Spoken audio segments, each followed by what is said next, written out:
I'd like to be remembered as an innovator. I think it was General MacArthur said, "You're remembered for the rules you break." And I've broken some rules to make this. I think I've broken them with logic and good engineering behind me. The carbon fiber and titanium. There's a rule you don't do that. Well, I did. I want to discuss the OceanGate Titan Submersible that exploded on a mission to explore the Titanic. However, this time we're going to be analyzing it from a software engineering and quality assurance point of view to look at what went wrong and what testing protocols and engineering practices were in place that could have caused this tragic incident to occur.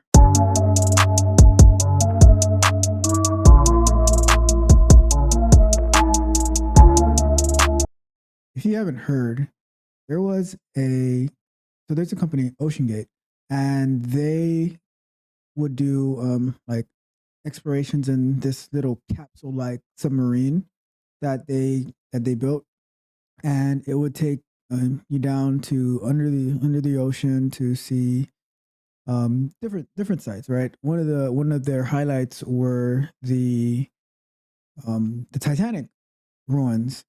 So they went down there, and ultimately, what happened, as they were going down, there was too much pressure, and the submersible exploded, um, or I should say, imploded. Either way, it it happened under the water, and there were about, I think there were 6 people on board, but we'll confirm as we go through the article. But it exploded, and every person lost their life.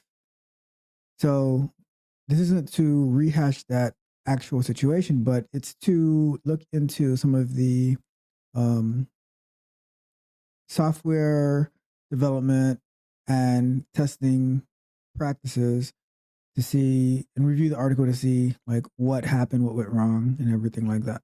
So the first thing that I want to do is show a video that had the CEO of OceanGate talking about how he got his submersibles built and some of the practices, and how he, with his own words, said that they broke some rules to be able to engineer and innovate.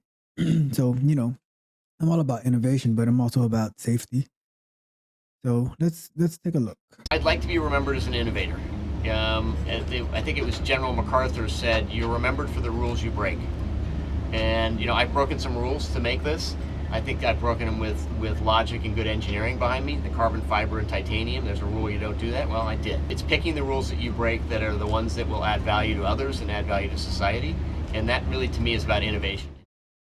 So let's break down what happened during a catastrophic implosion of a submersible, and then we can check out the details of the actual Titan submersible and feedback from like its testing and quality assurance practices. So this article from WDSU. So it's new. It's a news website. Not sure what location. Oh, it's for New Orleans. For New Orleans. Okay. So what happens during a catastrophic implosion? Titan submersible occupants likely died instantly. The Titan submersible suffered a catastrophic implosion that likely killed its pilot and 4 passengers instantly amid the intense water pressure in the deep North Atlantic, experts said. Maritime researchers called an implosion the worst possible outcome of all scenarios envisioned during the desperate round the clock search for the missing vessel. The craft went missing Sunday and probably imploded that same day, according to an anomaly detected by the U.S. Navy acoustic system. But the international search effort continued because authorities did not consider the information to be definitive. The Coast Guard announced the deaths from a catastrophic implosion on Thursday. Crews are still looking for evidence of what occurred near the Titanic wreckage, the Titanic shipwreck, 12,500 feet below the surface. Experts have cautioned that under intense pressure at extreme depths, the Titan's hull could implode, which would result in instant death for anyone aboard the vessel. I don't think people can appreciate the amazing energy involved in the destructive process of an implosion. Bob Ballard, a member of the team that found the Titanic wreckage in 1985, told ABC News, it takes out and literally shreds everything, just shreds it to smithereens. While OceanGate Expeditions, which owned and operated the craft, touted the Titan's roomier cylinder-shaped cabin made of carbon fiber, industry experts said it was a departure from the spear-shaped cabins made of titanium used by most submersibles. A spear is a perfect shape because water pressure is exerted equally on all areas, said Chris Roman, a professor at the University of Rhode Island. Oh, God.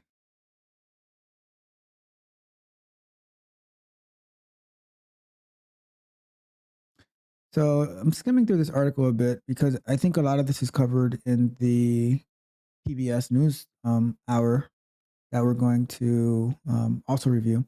This one says, though the Titan had a composite hull within inbuilt sensors that could withstand high pressures near the sea floor, any defect could result in a near instantaneous implosion in less than 40 milliseconds. So you don't even know. It just boom, it happens, said Associate Professor Eric Fossel, director of the Shipbuilding Hub at the University of Adelaide in Australia. The passengers probably would have had no idea what happened, Banzel said.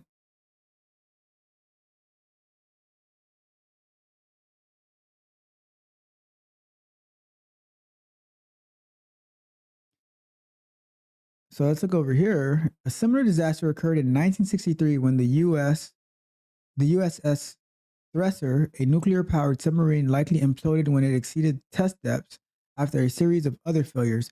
Killed were 129 sailors and civilians on a routine test dive off Cape Cod.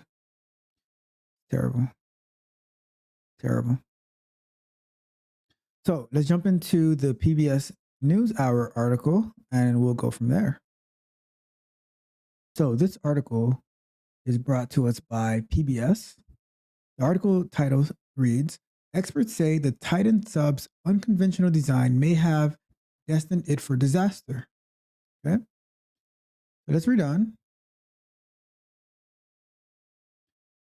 So it's from the Boston Associated Press. The deadly implosion of the Titan submersible raises questions about whether the vessels exploring the Titanic wreckage was destined for disaster because of its unconventional design and its creators' refusal to submit to independent checks that are standard in the industry. All 5 people aboard the Titan died when it was crushed near the world's famous shipwreck, U.S. Coast Guard Rear Admiral John Mager said Thursday, bringing an end to a massive multinational search that began Sunday when the vessel lost contact with its mothership in the unforgiving North Atlantic. Continues to say, the Titan, owned and operated by OceanGate Expeditions, first began taking people to the Titanic in 2021. It was touted for a roomier cylinder-shaped cabin made of carbon fiber, a departure from the spear-shaped cabins made of titanium used by most submersibles. The spear is the perfect shape because water pressure exerted equally on all areas, said Chris Roman, the professor at the University of Rhode Island Graduate School of Oceanography. Roman had not been on the Titan, but has made several deep dives in Alvin, a submersible operated by the Woods Hole Oceanographic Institute in Massachusetts. The 22-foot long, 6.7 meter long, 23,000 pound, 10,432 kilogram Titan's larger internal volume, while still crammed with a maximum of 5 seated people, meant it was subjected for a more external pressure. Okay. Elongating the cabin space in a submersible increases pressure loads in the midsection, which increases fatigue and delamination loads, said Jasper Graham Jones, a associate professor of mechanics and marine engineering at University of Plymouth in the United Kingdom. Fatigue said is like bending a wire back and forth until it breaks. Delamination, he said, is like splitting wood down the grain, which is easier than chopping across the grain. Okay, interesting. This is getting good. Furthermore, the Titan's 5-inch thick, 12.7 centimeter hull had been subjected to repeated stress over the course of about 24 previous dives, Graham Jones said. Each trip would have put tiny cracks in the structure. This might be small and undetectable to start, but would soon become critical and produce rapid and uncomfortable growth.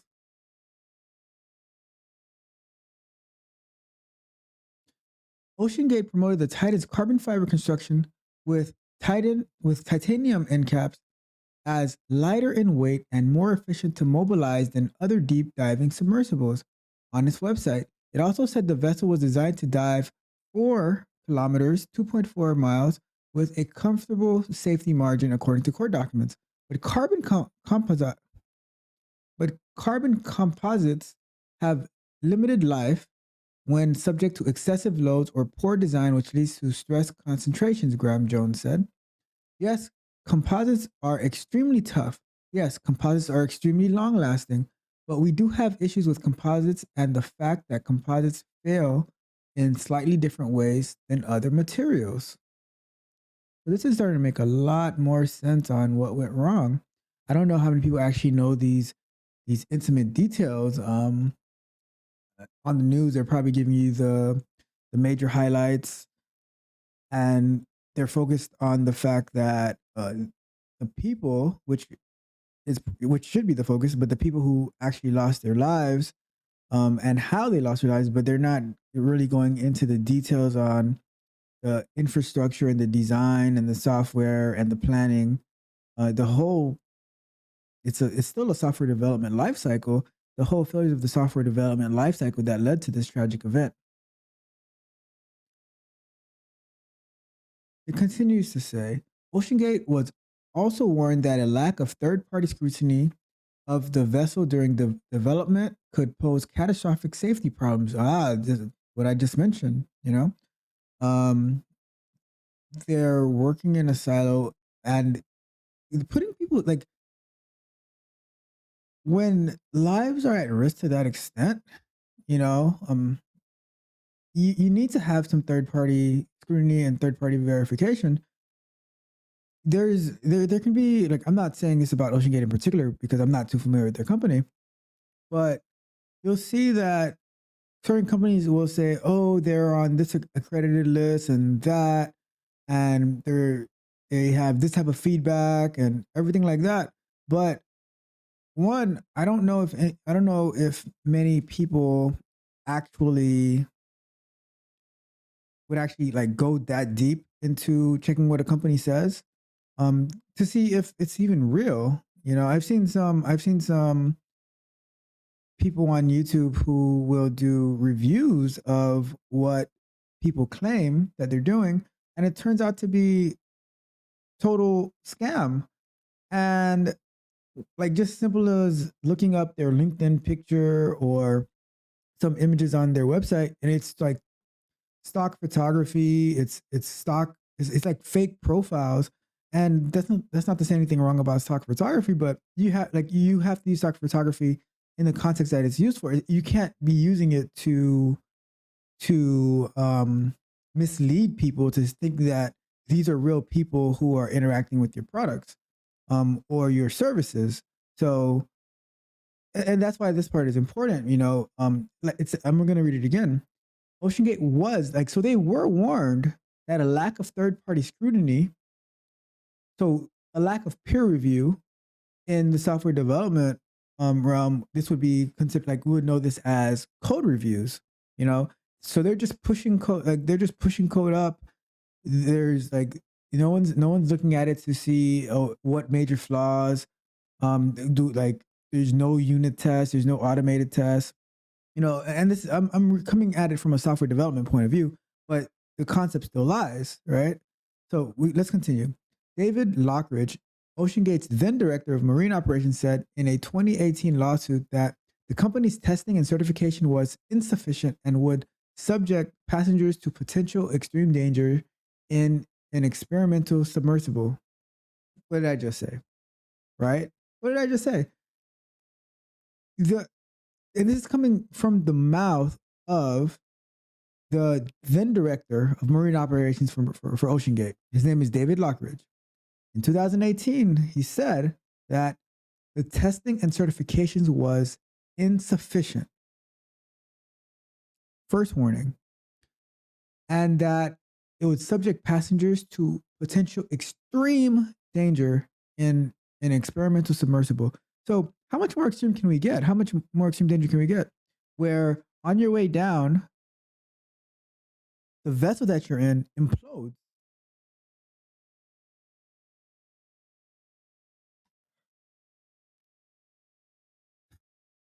So let's continue. It says, so they're talking about David. It says he advocated for non-destructive testing such as ultrasonic scans, but the company refused.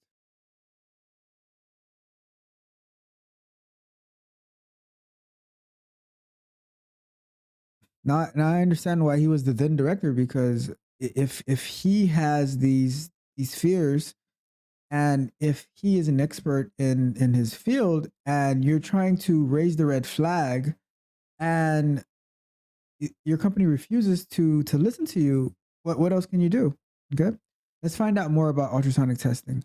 Ultrasonic testing can help spot areas inside the structure where the composites are coming apart, said Neil Couture, executive director of a professional organization called American Society for Non-Destructive Testing. There's a society for it. There's an American Society for Non-Destructive Testing. They had all the resources they need, but they refused to use those resources. What gives? What gives?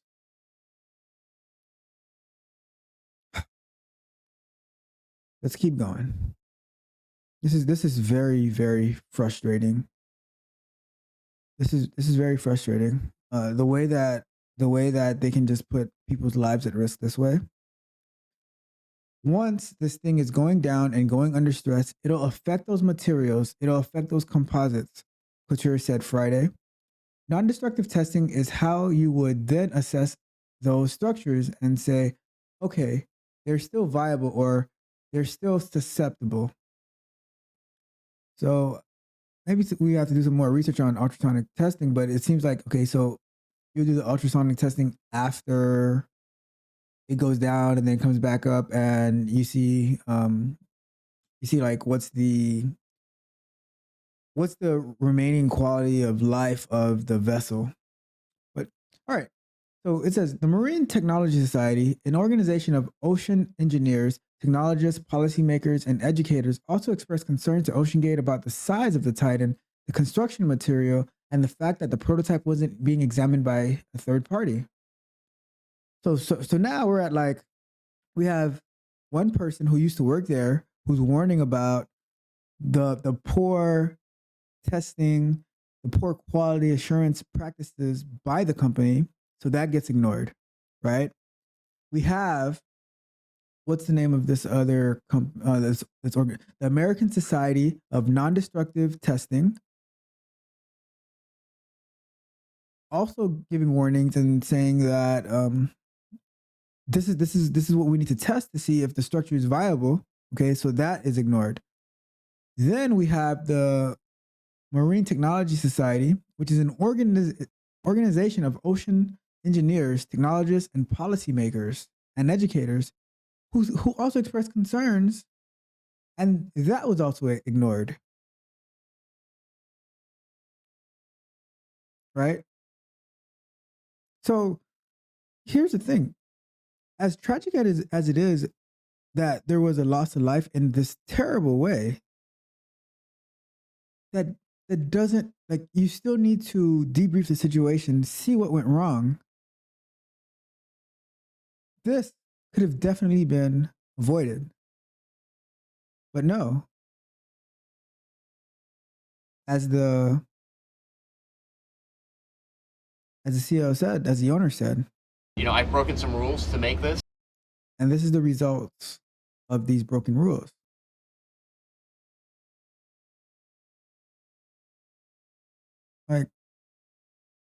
like I said, I'm all for innovation, but to what level? Are we going to the level of where we're taking people so far under the ocean, and there's many organizations warning us about the structure of our product, and we do it anyways? It's like it's like a rope that's cut just a little bit, right? But it's still strong. But the more you pull it and pull it and pull it apart, at some point, it's gonna snap.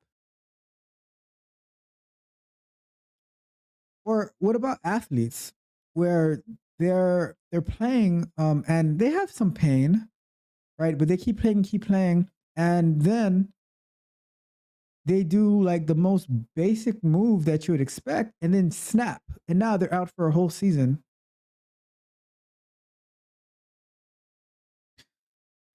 Okay, let's keep going. We are very afraid that without that certification process, they might be missing something. Will Cohen, the organization's chairman, said Friday. He sent a letter to the company in 2018. This is 5 years ago that this letter was sent to OceanGate, warning that its current experimental approach could result in negative outcomes from minor to catastrophic. That would have serious consequences for everyone in the industry.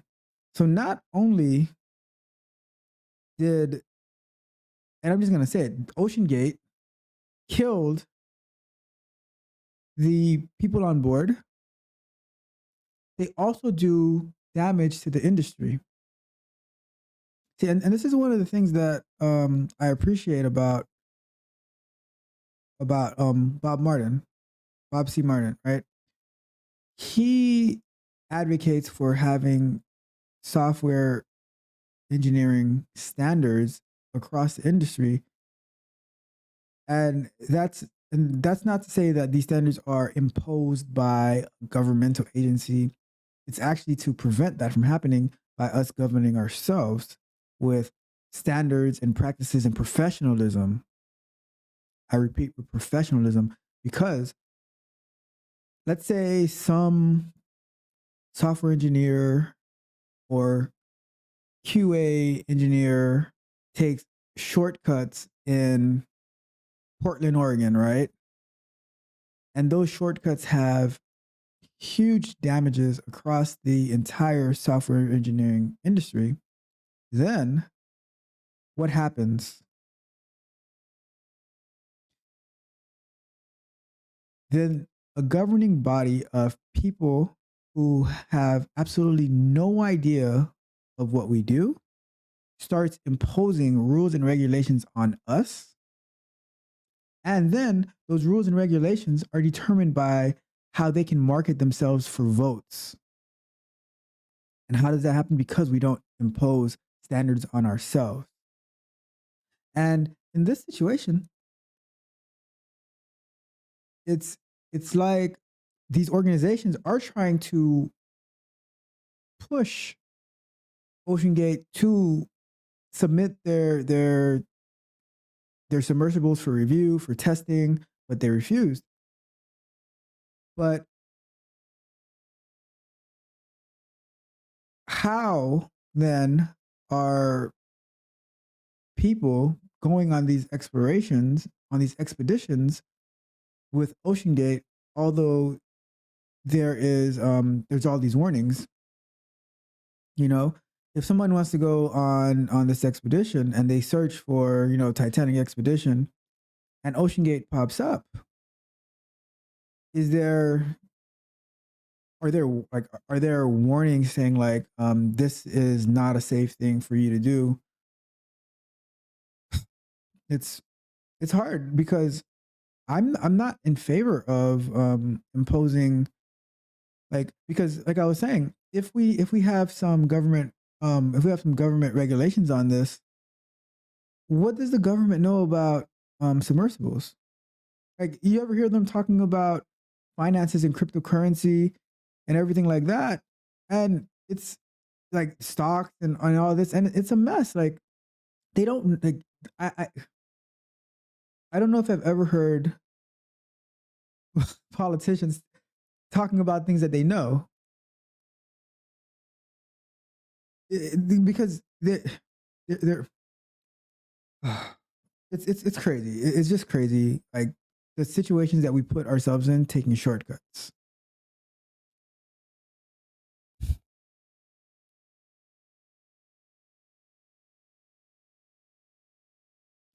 So Graham Jones said that it's standard procedure in engineering to seek outside expertise to ensure that vessels conform to the highest industry standards.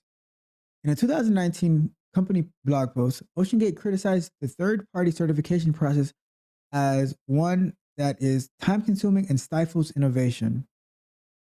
Well, I guess you had to find out the hard way. Certificate, like, and don't get me wrong, not every little thing requires certifications, but when it comes to this level of when it comes to this level of putting people's lives in at risk, you know, it's crazy. The way that in a blog post, third party certifications are time consuming and stifles innovation. But there's reasons that there's parameters in place. I love to see how Tesla, Elon Musk, Facebook, Mark Zuckerberg, Apple, Microsoft, and all these companies, like they continue to push their innovation, right? But at the same time, they have testing protocols and there's industry standards that are followed to prevent this type of tragedy from happening. And like when I compare a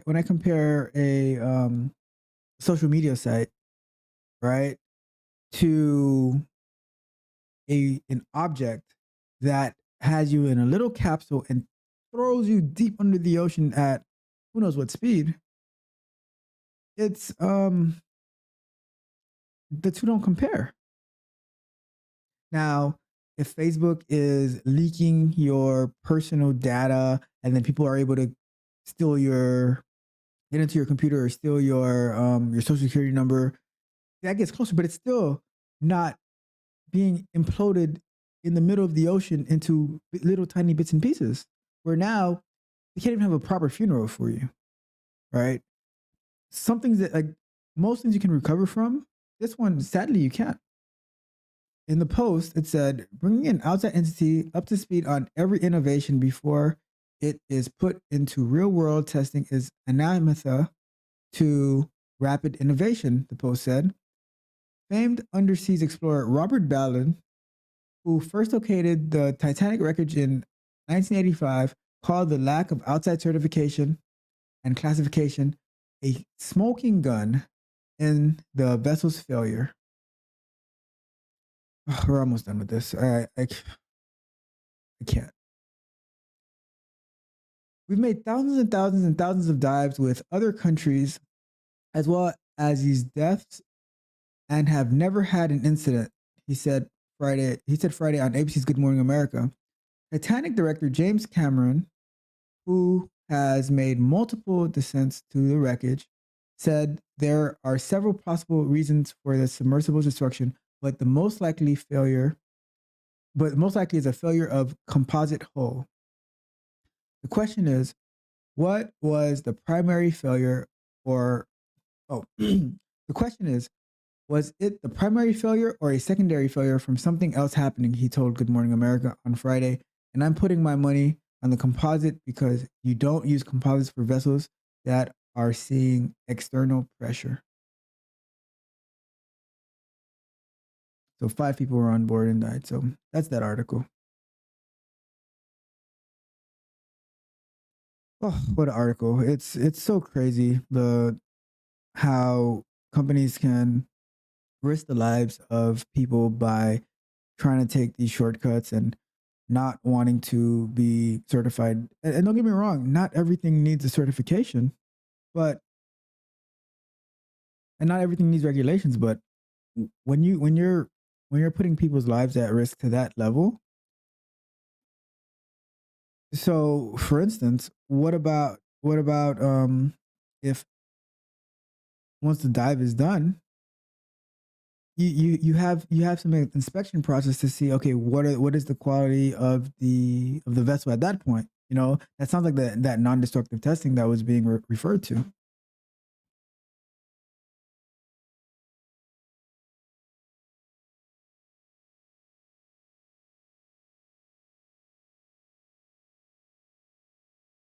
So we just reviewed two articles about the OceanGate Titan Submersible, and the focus that I wanted to put on this was the testing practices.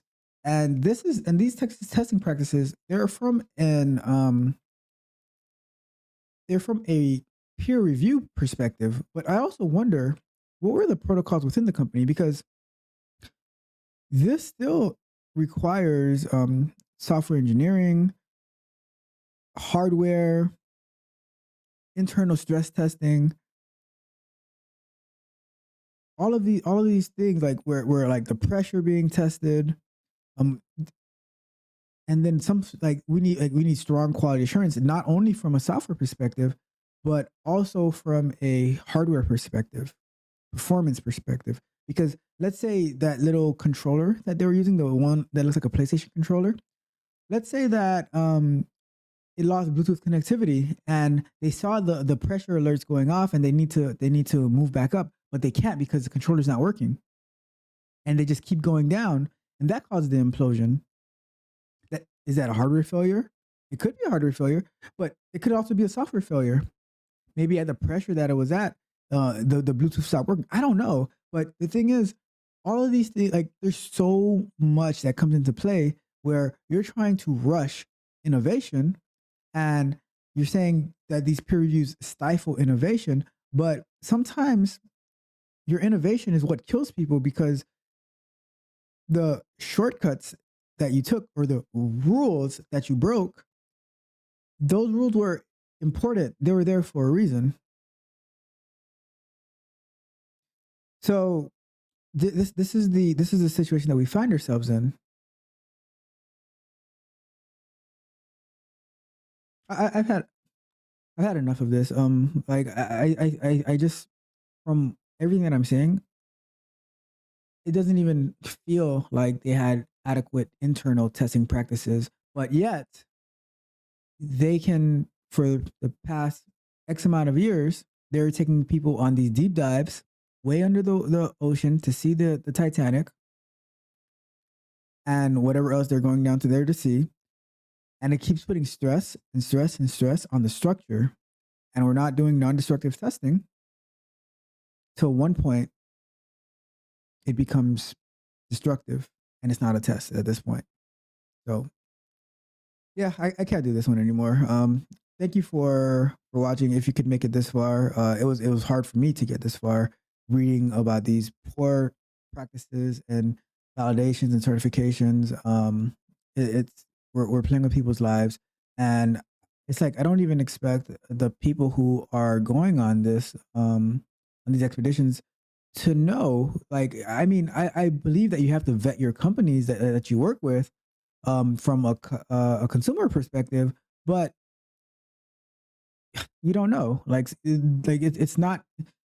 I don't know if there's like a Yelp review that says, "Oh, this company doesn't go through the proper testing protocols, and they don't do the non-destructive testing after every dive or anything like that." It's hard to say. So it's just terrible tragedy all around. Especially when these things could have been prevented.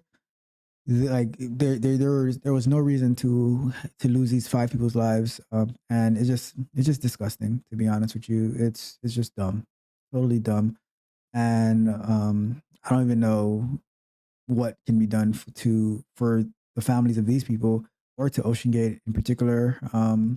But I hope more news comes out in the next coming months, and we'll see how that goes. But my dear friends and family, until next time, this has been another episode of The Bug Bite, hosted by yours truly, Tech Coach Ralph.